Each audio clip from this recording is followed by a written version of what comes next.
Quand on se lance en dropshipping, il y a beaucoup de choses à maîtriser. Il y a tout ce qui est fiscalité, tout ce qui est site internet, tout ce qui est canal d'acquisition, tout ce qui est recherche produit. Bref, il y a plein de choses à maîtriser pour pouvoir faire de l'argent en dropshipping. Ici, dans cette vidéo, l'idée c'est de vous montrer comment vous pouvez faire par vous-même votre première vente en 24 heures. Restez bien jusqu'à la fin de la vidéo parce que je vais vous montrer les 3 points clés que vous devez respecter si vous souhaitez faire dès maintenant votre première vente en 24 heures. Et avant de vous parler des 3 points clés, n'oubliez pas de liker la vidéo, de vous abonner si ce n'est pas encore fait parce que je fais des vidéos concernant le dropshipping avec notamment la série que je fais chaque mercredi où je fais une vidéo pour la recherche produit pour vous accompagner dans ce processus. Pour répondre à cette question, je vais essayer de vous donner donc premièrement évidemment des indices pour que vous ayez votre réponse à faire par vous-même, que vous puissiez pousser votre réflexion. Mais en soi, comment faire votre vente en 24 heures, pour moi, c'est simplement une question de focus. Ça veut dire que il y a évidemment énormément de choses à faire. Si vous voulez faire du dropshipping, vous avez à faire un site internet, à maîtriser l'optimisation du site, à maîtriser le référencement si vous faites du référencement, à maîtriser forcément la publicité Facebook si vous faites de la publicité Facebook, etc. Enfin, votre canal d'acquisition, mais aussi vous devez faire le service client, gérer la logistique, gérer le sourcing produit. Enfin bref, il y a beaucoup de choses à gérer. L'idée ici, c'est de vous montrer quels sont les focus que vous allez devoir établir, sur quoi vous allez devoir vous concentrer pour justement pouvoir faire votre première vente en 24 heures. Ici, c'est vraiment l'objectif. L'objectif ici, c'est vraiment de répondre à cette problématique parce que c'est vrai que c'est quelque chose qui est assez récurrent. Les gens demandent souvent comment je peux faire ma première vente, comment je peux être rentable, etc. Et ça, c'est une des questions qui revient assez souvent. Là, pour moi, la première chose à gérer, c'est de maîtriser un canal d'acquisition. C'est vraiment la première des choses à faire parce que si vous ne savez pas quel canal d'acquisition maîtriser, derrière, comment vous pouvez faire des ventes puisque vous n'aurez pas de trafic sur votre site internet.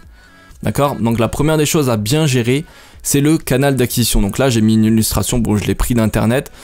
Ça a peu d'importance, c'est juste pour vous montrer les différents points que vous pouvez utiliser. Donc le blog, le community management, donc tout ce qui est, ça c'est gratuit, hein, le blog c'est gratuit, community management, SEO, etc. Après, vous avez d'autres choses, donc la publicité digitale, donc que ce soit pub Facebook, Pinterest, Snapchat, TikTok, peu importe, enfin bref, vous avez compris, toute la publicité, tout ce qui demande de dépenser de l'argent pour acquérir du trafic. Ça, c'est différentes choses pour moi. J'ai vraiment un point, une préférence pour la publicité digitale parce que si vous mettez de l'argent et que ça fonctionne, derrière, il vous suffit d'en mettre davantage. Bon, c'est peut-être un petit peu plus compliqué que ça, mais en soi, vous pouvez scaler votre modèle. Tandis que si vous faites du blogging, du SEO, etc., déjà, ça va prendre du temps. Et ensuite, c'est beaucoup plus compliqué à scaler. C'est long. Enfin, tout ça, c'est... J'aime pas trop, je suis pas très fan. Alors oui, bien sûr, il va vous falloir un petit peu d'argent de côté pour commencer la publicité, mais il n'y a pas besoin d'avoir des 100 et des 1000 de côté. Enfin, pour moi, allez, 1000, 1500 euros, si, oui, il faut quand même un petit peu d'argent de côté, 1000, 1500 euros, pour moi, c'est suffisant. Ensuite, bon, vous pouvez faire du emailing, mais l'emailing, c'est toujours pareil, si vous n'avez pas d'email, si vous n'avez pas de base mail, et c'est pour la plupart du temps le cas, vous n'avez pas de base mail quand vous commencez, c'est compliqué de faire de l'emailing. Donc pour moi, il faut maîtriser un canal d'acquisition. Donc je recommande, évidemment, moi je fais du Google Ads. Google Ads, c'est beaucoup plus simple à maîtriser Google Ads que Facebook Ads, que TikTok, etc. Pourquoi? Parce que vous n'avez pas de visuel à faire auparavant. C'est-à-dire que vous avez simplement votre produit en Google Shopping. Je recommande de commencer par Google Shopping.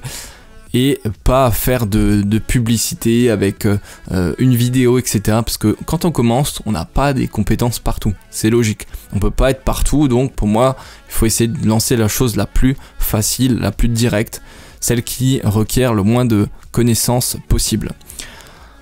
Donc une fois qu'on a maîtrisé le canal d'acquisition, ça, on a fait une bonne chose. C'est-à-dire qu'on va se concentrer sur le canal qui nous plaît le plus. Franchement, ne vous concentrez pas trop sur la méthode d'acquisition gratuite parce que ok, c'est gratuit. Bon, il y a du TikTok organique, ça peut être bien. Ça veut dire que vous faites des vidéos TikTok, etc. sur un compte. Bon, j'ai fait une vidéo là-dessus, je vous invite à la voir. Et puis après, vous vous allez vendre avec vos vidéos, le fait que les gens vont avoir vont voir des vidéos virales, ils vont avoir de l'intérêt sur le produit, etc. Bon, je vais pas rentrer en détail là-dessus, mais ça peut être intéressant pour commencer. Moi, je recommande davantage de vous tourner vers du Google Shopping parce que c'est le plus simple à lancer, c'est le plus simple, enfin bref, tout est plus simple selon moi, et puis ça requiert pas énormément de budget de côté. Donc partons du principe que voilà, vous partez là-dessus, vous avez choisi votre canal d'acquisition. Après, qu'est-ce qui est important d'avoir, c'est évidemment un bon produit. Si vous avez un produit pourri, un produit qui n'a pas d'intérêt, un produit qui fonctionne pas, ça sert à rien. D'ailleurs là j'ai mis une image qui prend un peu trop de place, qu'on voit pas très bien, mais bon, peu importe. Ici, c'est d'avoir un bon produit, un produit qui répond aux critères que vous aurez établis. Donc évidemment, il faut faire une bonne recherche produit pour avoir un bon produit. Il faut avoir des bons process, des bons critères. Et évidemment, quand on commence, c'est pas toujours évident. Je vous ai fait pas mal de vidéos sur la recherche produit, donc je vous invite à les regarder. J'en ferai encore évidemment avec le futur, donc dans le futur. Donc n'hésitez pas à vous abonner si c'est pas encore fait. Et si vous avez des questions, pareil, je suis disponible via Instagram, c'est là où vous pouvez plus facilement me contacter parce que je peux vous répondre en message vocal. Donc surtout, n'hésitez pas. Si vous avez des questions, vraiment, quoi que ce soit, n'hésitez pas à me contacter. Je suis disponible, je réponds assez rapidement en général. Donc ça, voilà, pour le produit, il faut vraiment prendre du temps. Je vous invite à regarder les vidéos que je vous ai faites sur cette chaîne parce que pour moi, il y a beaucoup de contenu hyper intéressant quand vous commencez.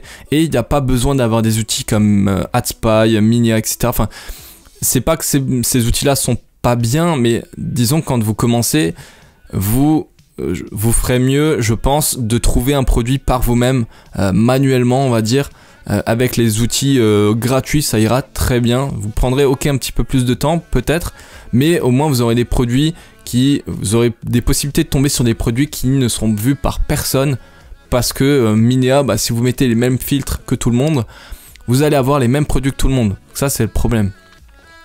Donc faites bien attention à ça, prenez bien en compte le fait d'avoir un bon produit parce que bien souvent les gens vont lancer des produits que tout le monde lance, des produits de beauté, cosmétiques, j'en passe, enfin il y a tellement de produits cuisine, etc. qui sont vus et revus. Donc faites bien attention à ça, regardez bien si votre produit est unique, unique, évidemment vous n'êtes pas forcément le seul à lancer ce produit-là, mais en tout cas sur la plateforme, si maintenant vous vous lancez sur Google Shopping, vérifiez qu'il n'y ait pas 3-4 concurrents sur le même produit. Pourquoi? Parce que si vous lancez le même produit que les concurrents, derrière vous allez vous faire bouffer, vous allez vous faire manger parce que les concurrents auront forcément des prix moins chers que vous, plus d'expérience, plus de produits vendus, donc une méthode qui sera beaucoup plus optimisée. Quand vous commencez, il ne faut pas essayer de trouver, lancer des produits que tout le monde lance. Faites bien attention à ça. N'hésitez pas, si vous avez des questions, je vous invite à me contacter sur Instagram parce que évidemment ça peut être un peu compliqué à comprendre ça au début quand on se lance, mais faites bien attention à ça. Et pour moi, le troisième point, j'ai mis évidemment votre site doit être correct. J'ai mis volontairement correct et pas professionnel, pas hyper poussé, parce que là je vous ai mis un exemple d'un site qui est hyper poussé, etc., qui est bien fait. Quand vous commencez, ne vous attardez pas sur des sites, sur le fait de faire des sites qui sont hyper poussés, etc. Ça ne sert à rien. Vraiment, si vous faites ça, arrêtez tout de suite parce que vous allez perdre du temps. Vous avez que 24 heures dans une journée, vous ne pouvez pas passer du temps sur le site, sur le canal d'acquisition, sur la recherche produit, sur la fiscalité, sur... j'en passe, enfin il y a plein de choses. Évidemment, bon, la fiscalité, faut quand même être en règle, c'est important. Mais disons que vous n'avez pas besoin de créer une société SAS, etc. Faites l'auto-entrepreneur, c'est très bien. On a de la chance en France d'avoir un très bon statut pour commencer. C'est vraiment top parce que vous déclarez que ce que vous faites en termes de chiffre d'affaires. Et quand vous commencez, évidemment, vous n'avez pas fait de vente. Donc, ne vous attardez pas sur le site. Prenez vraiment bien le temps de faire un site qui est simplement correct. Ça veut dire que il faut avoir juste les éléments de base, c'est-à-dire les mentions légales, les conditions générales de vente, etc., etc. Et après avoir une fiche produit qui est assez basique avec juste des gifs, des photos, etc. Et après, franchement, la page d'accueil, ne vous prenez pas trop la tête à le faire. Évidemment, donc le site, ça veut pas dire que vous devez le faire forcément en 10 heures. Évidemment, avec l'expérience, c'est mieux, hein. Plus vite vous faites votre site, mieux c'est parce que plus vous aurez de temps à consacrer à d'autres choses.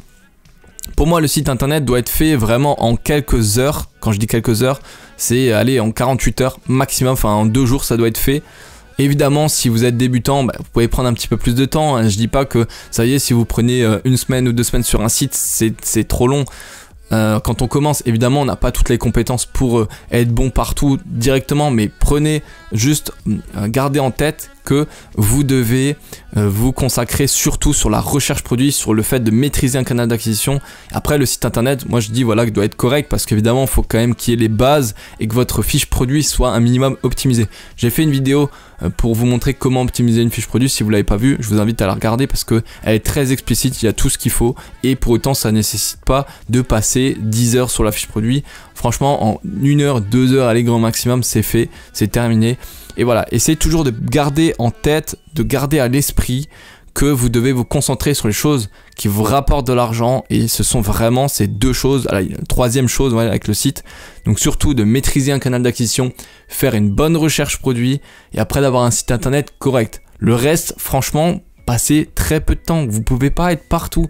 Gardez vraiment en tête, je sais pas si je suis assez clair dans ce que je dis, moi vraiment l'objectif c'est vraiment de vous impacter là-dedans et de vous faire prendre conscience que il y a des choses qui sont hyper importantes, qui sont primordiales, dont vous devez passer du temps et d'autres choses où franchement on s'en fiche, il n'y a pas besoin de prendre du temps. Évidemment il y a des choses qui sont importantes à faire, comme je vous l'ai dit, le fait de créer un statut auto-entrepreneur, oui il faut le faire.